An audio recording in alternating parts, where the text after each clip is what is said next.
where exactly you see the beginnings of the civil service system. In the world, first country to go for civil services, China. You know this.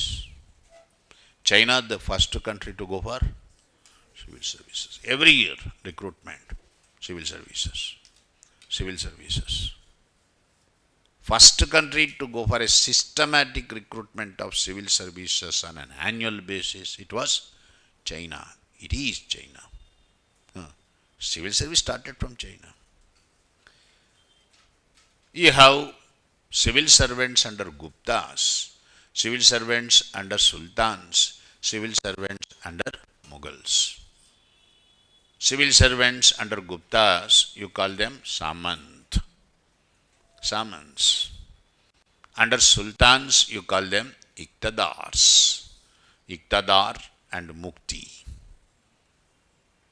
Under Mughals, you call them Mansabdar. You must have already ancient India complete అయిందా మన్సబ్దారీ system కూడా వచ్చి ఉంటుంది కదా మీకు mansabdars understand they are all civil servants so in India we had a system of civil servants from ancient and medieval times. In modern India, the word civil servant, I told you, started in the records. First time you see the word civil servant. In the company records from 1757, after the Battle of Plassey, English East India Company employees were all called civil servants. Wherever English East India Company had a settlement, means the place where they settled, there they had one factor, FACTOR, head of the factory, head of the settlement, factor, assisted by a writer and accountant. You call them Gumastha. Understand? These are all civil servants. Whoever that was given salary by the company, you call them civil servant. So the word civil servant appeared in the records of the company from 1757. Then district collector. Why district collector? Because if you remember, my dear, 1765 Allahabad Treaty, English got revenue collection rights. Diwani. You remember? English got revenue collection rights. Diwani, given by Mughal Emperor Shah Alam II in the Allahabad Treaty after the Battle of Buxar. Then I also told you, they got very easily revenue collection rights, but they found it very difficult to administer them. For the administration of the revenue collection rights, they created the office district collector. You have the office of district collector, remember, from 1772. You are collecting revenue. Unless collector has his own mechanism, his own administrative system, very difficult to collect revenue. That's why revenue inspectors you have, understand, at local level. Even today you have revenue inspectors, RI, understand, at local level. This all started with the British from 1772. These revenue collectors and the office of the collector, civil servants, I dictated today. Recruitment of these civil servants was made by court of directors. I dictated, remember? Court of directors. They will recruit. So servants, civil servants entering into services at a very young age. Problem, language is the problem. They are English. Okay, they don't have the knowledge of Persian. Persian, our official language. Up to 1840, Persian was the official language. Unless you know little bit of Persian, you can't read the document. That's why tomorrow you are an IAS. Okay, language paper is a compulsory for you in the mains. You know this? Mains you have language paper compulsory. If you don't get the minimum mark in the language, however good you are in optional, they won't evaluate it. You know this better, my dear. Okay. Don't say that, I know Telugu, but I can't write, I can't understand. చిలక పలుకులు పలకబాక, నేర్చుకో. హిందీ అన్న నేర్చుకో, నీ mother tongue Telugu అన్న చక్కగా రాయి. ఏదో ఒక లాంగ్వేజ్ నేర్చుకొని ఉండాలి నువ్వు. That's not the end. Tomorrow cadre allot అవుతుంది నీకు. When you go to Tamil Nadu cadre, you have to develop that language. You have to learn that language, Tamil. Whichever cadre, the local language you must learn. Pass అవ్వాలి. అది exam ఉంది మీకు. అది ఆ ఎగ్జామ్లో pass కాకపోతే నీకు ఇంకా ప్రైమ్ పోస్టింగ్ ఇవ్వడు కూడా నీకు. ఎందుకంటే నీకు వచ్చే కంప్లైంట్స్ నువ్వు చదవలేవు కదా. నీకు ఎన్నో కంప్లైంట్స్ వస్తాయి రేపు కలెక్టర్ అయితే. నువ్వు వాడు ఇంత పొడుగు రాసుకొస్తాడు, వాడు ఇంగ్లీష్ రాయలేడు, నువ్వు చదవలేవు. అది ఇంకా నీకు ఎట్ట సాల్వ్ చేస్తాడు ప్రాబ్లం. అందుకని లోకల్ లాంగ్వేజ్ కంపల్సరీని. So Warren Hastings, Governor General, made it compulsory to go for Madrasa, Calcutta Madrasa, which started giving training for the civil servants in the language Persian. Persian official language. అందుకే ఇప్పుడు కూడా కొన్ని కలెక్టరేట్లో చూడండి మీరు, ఆ కార్యాలయాలు ఇంకా ఉన్నాయి. హుజూర్ శిరస్థాదార్. హుజూర్ శిరస్థాదార్ is a Persian word. Sirastadar, okay, Jaman, okay, you call him Jaman. Okay, these words are not English; they are Persian, coming from colonial administration. Right. Then civil servants are selected. They have to go for training. Okay, if you remember, I told you 1813 Charter Act made it compulsory to go for training. Right, compulsory. Even before that, training was there. Where they would be trained? They were all trained in Calcutta College. Okay. The Calcutta Presidency College. There the civil servants used to be trained. Afterwards, England made training in England itself. Haileybury College, London. Civil servants selected, they were to go for Haileybury College in London to get trained. From 1805, Haileybury College, the question figured. Okay. Fort William's College in Kolkata to train them in the beginning. After that, Haileybury College, London. Right.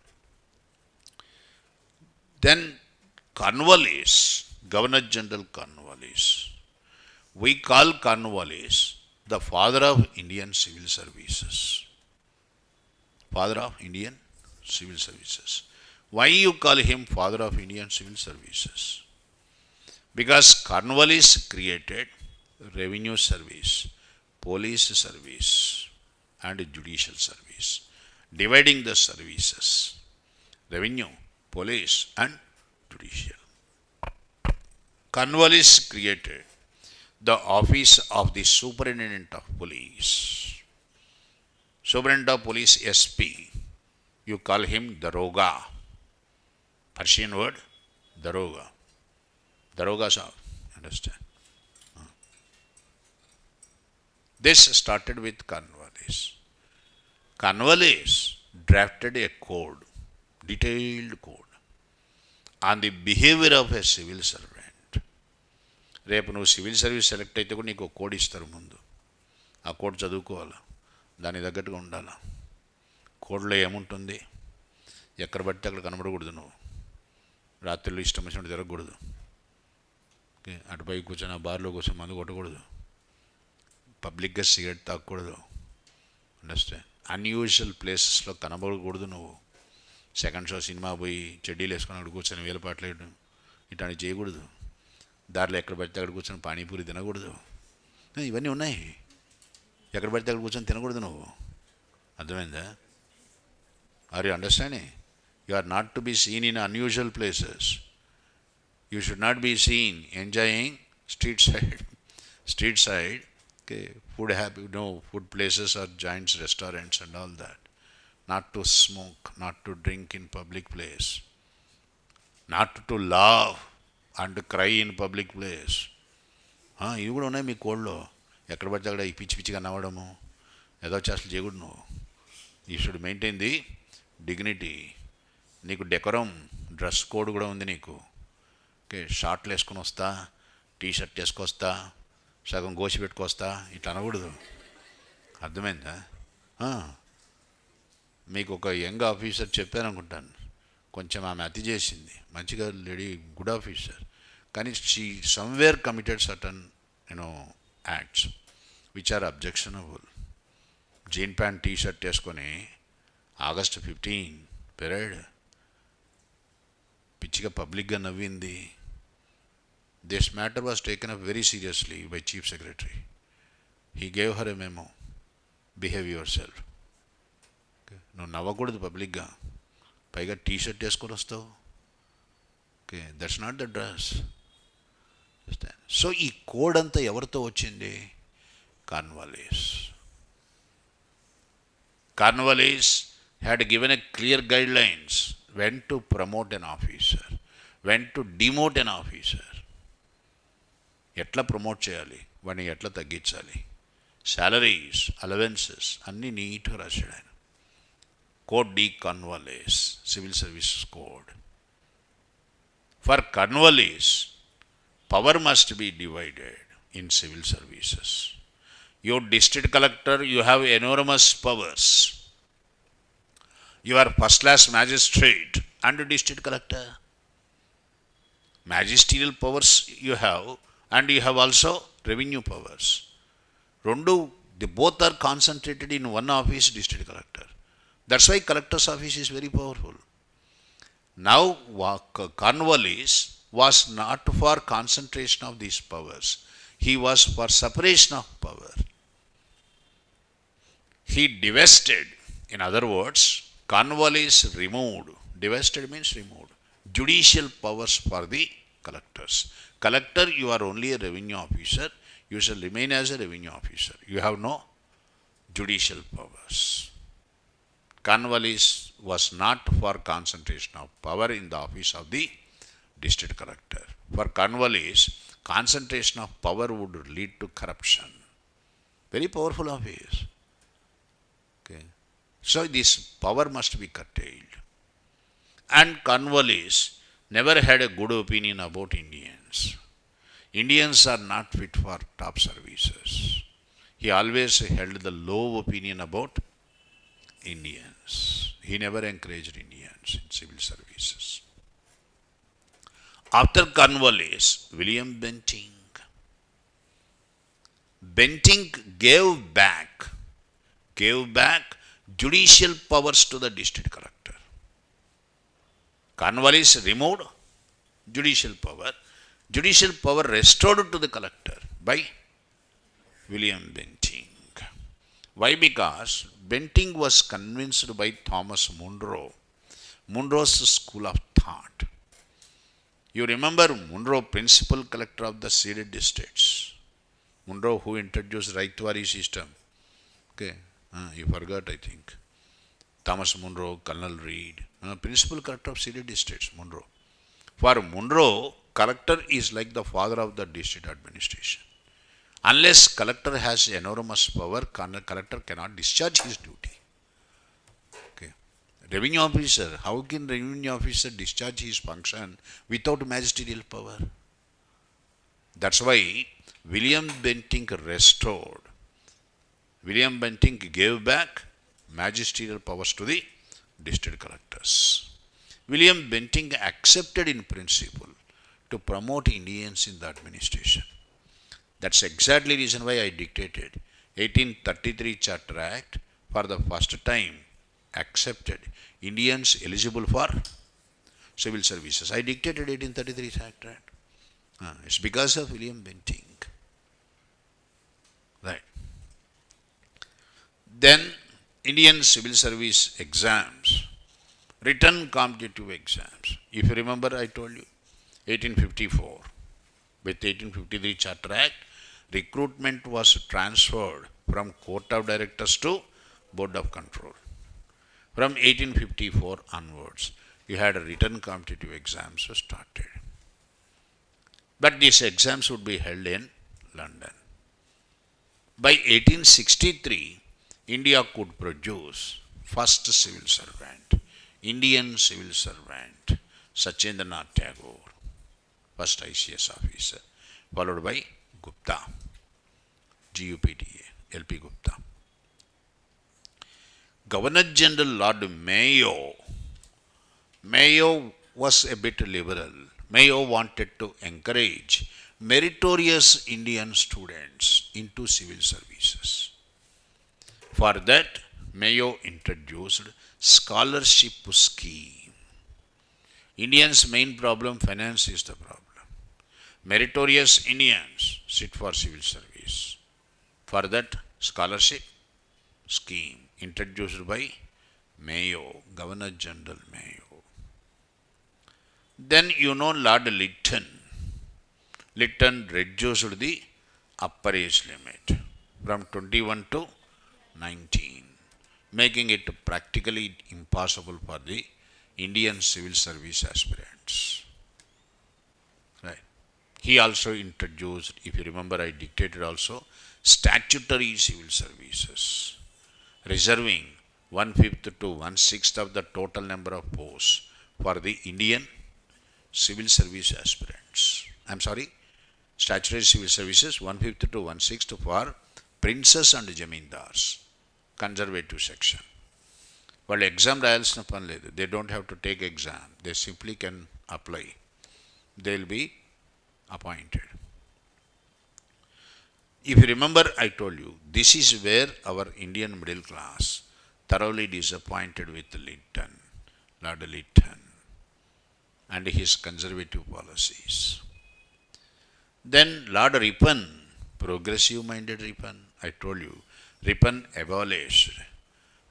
abolished statutory civil service. When Congress party was formed, one of the demands of Congress party was, why not you increase the upper age limit for the Indian civil service aspirants? As per the demand of the Congress party, request of Congress party, Governor General Dufferin appointed 8th Son Committee, 1886. I discussed, I dictated all this. 8th Son Committee recommended for increasing the upper age limit from 19 to 22, not 21, 22. But exams would only be held in London. Congress continued to press for civil service exams in India.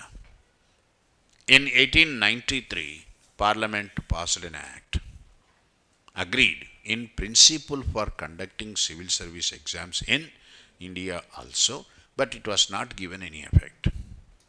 Parliament agreed, but it was not materialized. Then I just now told you, Montagu-Chelmsford reforms.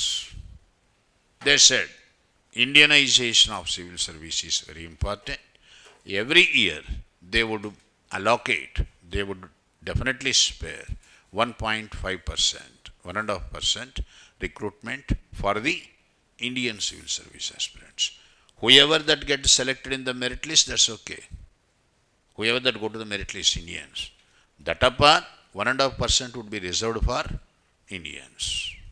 Gradually we wanted to Indianize the civil services. 1924, 1924, you have civil service exams started for the first time in India, 1924 onwards. Then Lee Committee was constituted on civil service pattern, rationalizing the civil service pattern. Lee Committee says that services shall be divided. Civil services shall be divided into imperial services, provincial services, and subordinate services. Okay. I already told you 1813 Charter Act, training compulsory. What is a covenanted post and what is uncovenanted post? 1833 Charter Act said Indians can as well sit for civil service, eligible for civil service. But it was implemented. Now you see Lee Committee says that civil services shall be divided into three categories. Imperial, today you call them All India services. What are All India services? IAS, IPS, IFS. So point here is categorization of services into imperial, provincial. Provincial అంటే మన state service కమిషన్లోకి వచ్చే అన్ని provincial group 1 దగ్గర నుంచి. Subordinate service అంటే దిక్కుమాలన్నీ వస్తాయి. Understand? Group 2 నుంచి వరుసగా రాస్తుంటాం మనం, గ్రూప్ 4 దాకా కూడా రాస్తూనే ఉంటాం exams, right? So this categorization, imperial, provincial and subordinate services started with Lee Committee and its recommendations. Lee Committee recommended the same categorization for all the services. In every department, you will have imperial, provincial and subordinate. See, you know, Indian Agriculture Service undi, Indian Education Service undi, Indian Economic Service undi, తెలుసా మీకు? Indian engineering service ఉంది తెలుసా, IAS అని. ప్రతి వింగ్లో కూడా ఈ categorisation ఉండాలి అని చెప్పింది లీ committee. For a long time, even today we observe this same categorization in some services. Okay, not all, in some services.